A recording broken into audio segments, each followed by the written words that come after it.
ओम शांति। आज है 14 जुलाई 2021 की साकार मुरली। बाबा कहते, मीठे बच्चे, सारी दुनिया को शांति देना एक बाप का ही काम है। इसलिए कहते हैं, हे शांति देवा, तो प्राइज भी बाप को मिलनी चाहिए। प्रश्न, कौन से बच्चे बाप को पूरा पूरा फॉलो कर सकते हैं? उत्तर, बाबा कहते, जो बाप के समान पावन बनते हैं वही पूरा पूरा फॉलो कर सकते हैं। जो पक्के आशिक बने वही मुझ माशुक को फॉलो कर सके। ऐसे आशिकों को ही मैं साथ ले जाता हूँ। इसलिए शास्त्रों में दिखाते हैं, गऊ का पूंछ पकड़ने से पार हो जाएंगे। अब यहाँ गऊ की या पूंछ की तो बात ही नहीं है। गीत तो प्यार का सागर है। ओम शांति। बाप दादा दोनों है ना। अब ये तो बच्चे जानते हैं कि आत्माओं का बाप शिव बाबा है। यह भी तुम जानते हो कि मैं पतित पावन हूँ, मैं निराकार हूँ, तुम भी निराकार हो, शांत स्वरूप हो। निराकार बाप भी शांत स्वरूप है, आत्मा भी शांत स्वरूप है। आत्मा का धर्म है ही शांति। तुम्हारा निवास स्थान है शांतिधाम। जब यज्ञ आदि रचते हैं तो कहते हैं शांति देवा, क्योंकि शांति का सागर तो वो परमात्मा है। सारी दुनिया को शांति देने वाला वह बाप है। ऐसे बहुत है जिसको शांति के पीछे प्राइज मिलती है। कभी किसको प्राइज मिलती है तो कहेंगे ये शांति स्थापन करने के निमित्त बने हुए हैं। इसमें बड़ों बड़ों के नाम लेते हैं। अब शांति तो चाहिए सारी दुनिया में, नहीं तो अशांत में रहने वाले औरों को भी अशांत करेंगे। यह है ही रावण राज्य। रावण दुश्मन है ना बच्चे। राम को दुश्मन नहीं कहेंगे। राम की कभी एफिजी नहीं जलाएंगे, न त्रेता वाले राम की, न परमपिता परमात्मा की। राम राज्य तो सब चाहते हैं, परंतु राम राज्य किसको कहा जाता है यह भी कोई नहीं जानते। सिर्फ कहते हैं नई दुनिया हो, नई दिल्ली में राम राज्य हो। नई दिल्ली कहते हैं, नाम तो बहुत रखे जाते हैं। दिल्ली सबकी कैपिटल रहती है। दिल्ली ही परस्थान था। राधे कृष्ण को भी वहां ही दिखाते हैं। ये दोनों ही मुख्य प्रिंस और प्रिंसेस है। सिर्फ दोनों नहीं है, जरूर और भी होंगे। 8 राजाई तो गाई जाती है। बुद्धि से काम लेना है। सतयुग में जरूर राजाई और भी होगी। यहाँ भी देखो कितनी राजाई है। वृद्धि होते होते ढेर हो जाते हैं। फलाने फलाने गांव का महाराजा। छोटे छोटे गांव भी बहुत है ना। सतयुग में इतने थोड़े ही थे बच्चे। वहां तो लक्ष्मी नारायण का ही नाम बाला है। 2500 वर्ष उन्हों का राज्य चला है। मनुष्य कहते हैं लाखों वर्ष हुए। विचार की बात है। यह आत्माओं के लिए भोजन बाप या रूहानी भोजन देते हैं। तुम्हारी बुद्धि को, आत्मा को। तुम्हारी बुद्धि का ताला अब खुला है। ऋषि मुनि आदि सब कहते थे हम रचता और रचना को नहीं जानते हैं। अब तुम बच्चे ऐसे नहीं कहेंगे। तुम तो रचता और रचना के आदि मध्य अंत को जानते हो। तुम अपने 84 के चक्र को जान गए हो।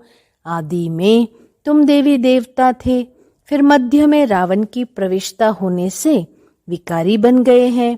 अब है अंत। तुम जानते हो अभी पुरानी दुनिया का विनाश हो, फिर आदि होगी। आदि में होगा राम राज्य। मध्य से रावण राज्य शुरू होता है। अब रावण राज्य पूरा हो फिर राम राज्य शुरू होगा। नर से नारायण बनना है ना। यह सत्यनारायण की कथा। तुम जानते हो सर्वशास्त्रमयी शिरोमणि श्रीमद् भगवत गीता है। श्रीमत मिलती है श्रेष्ठ बनने के लिए। श्री कहते हैं श्रेष्ठ को। बच्चे जानते हैं एक गीता शास्त्र है जिसे देवी देवता धर्म का शास्त्र कहा जाता है, जिससे देवता धर्म की स्थापना होती है संगम पर। सतयुग में तो कोई पतित होते नहीं जो पावन बनाए। अब तुमको बाप समझाते हैं, गीता को पतित पावनी कह नहीं सकते। गीता द्वारा पावन नहीं बन सकते हैं। गीता के भगवान को पतित पावन कहते हैं। यह अच्छी रीति याद करो। गीता है आदि सनातन देवी देवता धर्म का शास्त्र। गीता के समय ही महाभारी महाभारत लड़ाई भी लगी थी, जिससे अनेक धर्म विनाश हुए और एक धर्म की स्थापना हुई। गीता के लिए कहते हैं देवी देवता धर्म का शास्त्र। ब्राह्मणों का शास्त्र नहीं कहते हैं। ब्राह्मणों का नाम गीता में है नहीं। परमपिता परमात्मा ही आकर ब्रह्मा द्वारा इन सभी वेदों शास्त्रों आदि का सार बताते हैं। अब तुम समझते हो सतयुग में तो ब्राह्मण होते नहीं, वहां है लक्ष्मी नारायण देवताएं। ब्रह्मा के बाद है विष्णु। चित्रों में भी दिखाया है ब्रह्मा द्वारा स्थापना विष्णुपुरी की। ब्रह्मा और विष्णु इकट्ठे तो नहीं होंगे। ब्रह्मा द्वारा देवी देवता धर्म की स्थापना होगी। ये डिटेल में समझने की बातें हैं। अभी तुम बच्चे शिव बाबा से स्वर्ग का वर्षा लेते हो। हकदार ठहरे ना। मुख्य धर्मशास्त्र है 4। श्रीमद् भगवत गीता है नंबर 1 शास्त्र, जिससे नंबर 1 धर्म की स्थापना होती है। फिर होते हैं इस्लामी बौद्धि। एक गीता ही है जिसमें श्रीमद् भगवत गीता लिखा हुआ है, और कोई शास्त्र में श्रीमद् नहीं है। श्रीमद् इस्लामी व श्रीमद् बौद्धि शास्त्र नहीं गाया जाता। श्रीमद् भगवत गीता है ही एक। उससे कौन सा धर्म स्थापन किया? आदि सनातन देवी देवता धर्म की स्थापना हुई, और स्थापना होती है अंत में। ये समझने की बातें हैं। अभी बाबा हमको टीचर के रूप में पढ़ाते हैं। ये बुद्धि में रहना चाहिए। बाबा हमारा बाप है और टीचर भी है। बाबा पढ़ाई से सर्व की सद्गति करते हैं, तो सद्गुरु भी ठहरा। बाप को सभी याद करते हैं। अब गीता में कृष्ण का नाम डाल दिया है। वह तो ज्ञान का सागर है नहीं। उनको ज्ञान के सागर बाप ने ऐसा बनाया है, तो वो टीचर भी है। यहाँ तुम नई बातें सुनते हो। शास्त्र आदि तो बहुत पढ़ते सुनते आए। अब तुम बाप द्वारा डायरेक्ट सुनते हो। आगे सब शरीरधारी मनुष्यों द्वारा सुना था। अभी तुम समझते हो हम आत्मा असल में अशरीरी थे, पीछे फिर शरीर धारण किया है। बाबा भी अशरीरी है। शिवलिंग बनाते हैं ना, आत्मा शरीर द्वारा उनको पूजती है, पुकारते भी है, हे परम पिता परमात्मा, आकर हम पतितों को पावन बनाओ। लिंग की पूजा करते हैं, परंतु ये थोड़ी समझते हैं कि यह पतित पावन बाप है जिसको हम पुकारते हैं। शिव भगवान है, ईश्वर है, बस ऐसे ही याद करते हैं। उनको बाबा कहे तो बुद्धि में आए कि बाबा से वर्षा मिलना चाहिए। हमको वर्षा मिला है, तब हम पूजते हैं। भारतवासियों को वर्षा मिला जरूर है, कब मिला ये भूल गए हैं। अब तुम बच्चे समझते हो। बच्चे कहते हैं हम बाबा के पास आए हैं। शिव बाबा ब्रह्मा तन में आकर समझाते हैं। त्रिमूर्ति का नाम बाला है। त्रिमूर्ति मार्ग नाम भी रखा है। बाप की महिमा बहुत है। गीत में भी सुना, प्यार का सागर है, सर्व का सद्गति दाता है, सर्व को सुख शांति देने वाला है, सर्व का दुख हरता सुख करता है। बहुत प्यारा है ना। उनसे प्यारी चीज कोई और होती नहीं। जो बाप स्वर्ग का मालिक बनाए वह जरूर प्यारा होगा ना। वह है बेहद का बाप। कहते हैं बच्चों, मेरे से स्वर्ग की बादशाही मिलती है ना, तुम आत्माएं भाई भाई हो, अभी बाप द्वारा सुन रहे हो। सभी आत्माएं बाप को याद करती है, बाबा हमको आकर पावन बनाओ। अब आत्मा कहती है बाबा आया हुआ है पावन बनाने। बाबा कहते बच्चों 5000 वर्ष पहले तुमको पावन बनाने आया था।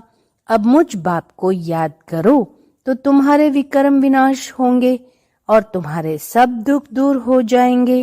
पुकारते भी है हे पतित पावन आओ, अथवा तालियां बजाते रहते हैं, रड़ियां मारते रहते हैं पतित पावन सीताराम, तो खुद पतित ठहरे ना। यह है ही नर्क, इसको रो रो नर्क कहा जाता है। गरुड़ पुराण में तो रोचक बातें बहुत लिख दी है कि यह करने से ये बनेंगे, ये होगा। फिर कह देते हैं गऊ का पूंछ पकड़ने से स्वर्ग में चले जाएंगे, ऐसा कुछ लिखा हुआ है। अब जानवर की तो बात नहीं, तुम गऊ माता हो ना, तुम्हारी पूंछ अथवा तुम्हारी पीठ जब तक कोई न पकड़े तब तक रास्ता मिल न सके। पूंछ तो है नहीं, कहते भी है तुम्हारी पूंछ पकड़कर तर जाएंगे। अब यहाँ पूंछ तो पकड़ना नहीं है, परंतु फॉलो करना है। बच्चे, सन्यासियों के फॉलोवर्स तो बहुत है, परंतु फॉलो करना अर्थात पवित्र बनना। तुम तो सच्चे सच्चे फॉलोवर्स हो। शिव बाबा कहते हैं मैं आया हूं तुम सबको वापस ले जाने। तुम मुझे याद करो तो तुम्हारे पाप भस्म हो जाएंगे। पावन बनने बिगर फॉलो कर नहीं सकेंगे। शिव बाबा को पूरा फॉलो करना है। तुम यहाँ बैठे हो फॉलो करने के लिए, भक्ति मार्ग में भी मुझे याद करते आए हो। तुम जानते हो आत्माएं आशिक है, परमात्मा माशूक है। आत्माएं उनको याद करती है और वो आए हैं लेने लिए। कहते हैं मुझे फॉलो करो तो तुम्हारे को साथ ले जाऊंगा। कैसे फॉलो करो वह भी समझाते हैं। मैं हूँ पावन, तुम हो पतित, तो जरूर पावन बनना पड़े, जरूर फॉलो करना पड़े। विकारी तो फॉलो कर न सके। फॉलो करने के लिए मेरे समान पवित्र बनो। क्या मैं पतितों को अपने साथ शांतिधाम ले जाऊंगा? इतने सब मनुष्य भक्ति, तप, दान, पुण्य आदि करते हैं मुक्ति पाने के लिए, क्योंकि यहाँ दुख है और चाहते हैं हम अपने घर वापस जाए। बाप कहते हैं बच्चे पवित्र जरूर बनना पड़ेगा। मैं पावन हूँ तब तो तुमको पावन बनाता हूँ। आऊंगा भी ब्रह्मा के तन में, मैं रचता हूँ। मैं इस ब्रह्मा के तन में आता हूँ। दिखाते भी है ब्रह्मा द्वारा बाप देवी देवता धर्म की स्थापना करते हैं। तुम भी के हो, अब जानते हो शिव बाबा को फॉलो करना है। बाप कहते हैं मुझे याद करो तो मैं प्रतिज्ञा करता हूँ पावन दुनिया में ले चलूंगा, और कोई उपाय है नहीं। कहते हैं पतित पावन, या तो दृष्टि ऊपर जाती है या तो पानी की तरफ देखते हैं। गंगा तो पतित पावनी है नहीं, ये तो सागर से निकली हुई नदियां हैं। अब पूंछ तो तुम्हारा पकड़ना चाहिए। बाप कहते हैं तुमको पावन बनना है, मेरे को फॉलो करना है, तभी साथ चल सकेंगे। बाप कहते हैं तुम मेरे साथ रहने वाले थे, अब 84 का चक्र लगाए पतित बने हो। अब फिर मेरे को याद करो तो पावन बनेंगे। सन्यासी भी गृहस्थी को कहते हैं फॉलो करना है तो घर बार छोड़ो। बाप कहते हैं मैं परम धाम में रहता हूँ, तुम भी चलेंगे या यहाँ ही विषय सागर में रहना अच्छा लगता है? तुम तो पुकारते आए हो हे पतित पावन आओ। अब बाप आए हैं साथ ले जाते हैं। कल्प कल्प आकर तुमको साथ ले जाता हूँ। फिर सतयुग में तुम बहुत सुखी रहते हो। ये लक्ष्मी नारायण स्वर्ग के मालिक थे ना, इन्हों को इतना सुख देने वाला कौन? हेवनली गॉड फादर बाप याद दिलाते हैं, तुम हमारी जयंती मनाते हो। परमपिता परमात्मा की जयंती सभी भारतवासी मनाते हैं। हमारा ये बर्थ प्लेस है। क्रिश्चियन थोड़ी मानेंगे, वह तो क्राइस्ट को मानेंगे। शिव जयंती भारतवासी मनाते हैं। यह सर्व के पतित पावन बाप का बर्थ प्लेस है। बाप सबको सुख देने वाला है, सर्व को लिबरेट करने वाला है। तो भारत कितना ऊंच है। बाप जानते हैं, ड्रामा अनुसार जब हमारे बच्चे बहुत दुखी हो जाते हैं तब मैं आता हूँ वर्षा देने। बाप है ज्ञान का सागर, सुख का सागर। बच्चों को वर्षा दे रहे हैं, कहते हैं मुझे फॉलो करो। ये जानते हो हम आत्मा विकारी है, इसलिए शरीर भी विकारी ही है। सतयुग में आत्मा पवित्र है तो शरीर भी पवित्र मिलता है। अब बाप कहते हैं बच्चे पावन बनो। याद से ही तमो प्रधान से सतो प्रधान बनेंगे। अच्छा, मीठे मीठे सिकिल दे बच्चों प्रति माता पिता बाप दादा का याद प्यार और गुड मॉर्निंग। रूहानी बाप की रूहानी बच्चों को नमस्ते। रूहानी बच्चों की रूहानी बाप को नमस्ते। धारणा के लिए मुख्य सार। पहला, बाप से स्वर्ग का वर्षा लेने के लिए मैं आत्मा भाई भाई हूँ, ये पक्का करना है। बहुत प्यार से रहना है। जैसे बाप प्यारे ते प्यारा है, ऐसे प्यारा बनना है। दूसरा, बाप समान पावन बनकर बाप को पूरा पूरा फॉलो करना है। बाप के साथ वापस घर शांतिधाम चलने के लिए पावन जरूर बनना है। वरदान। बाबा कहते, मीठे बच्चे याद के आधार द्वारा माया की कीचड़ से परे रहने वाले सदा चीयरफुल भव। कोई कैसे भी बात सामने आए सिर्फ बाप के ऊपर छोड़ दो। जिगर से कहो बाबा तो बात खत्म हो जाएगी। यह बाबा शब्द दिल से कहना ही जादू है। माया पहले पहले बाप को ही बुलाती है, इसीलिए सिर्फ इस बात पर अटेंशन दो तो कमल पुष्प के समान अपने को अनुभव करेंगे। याद के आधार पर माया के समस्याओं की कीचड़ से सदा परे रहेंगे। कभी किसी भी बात में हलचल में नहीं आएंगे। सदा एक ही मूड होगी, चीयरफुल। स्लोगन। पवित्रता की धारणा व धर्म को जीवन में लाने वाले ही महान आत्मा है। ओम शांति।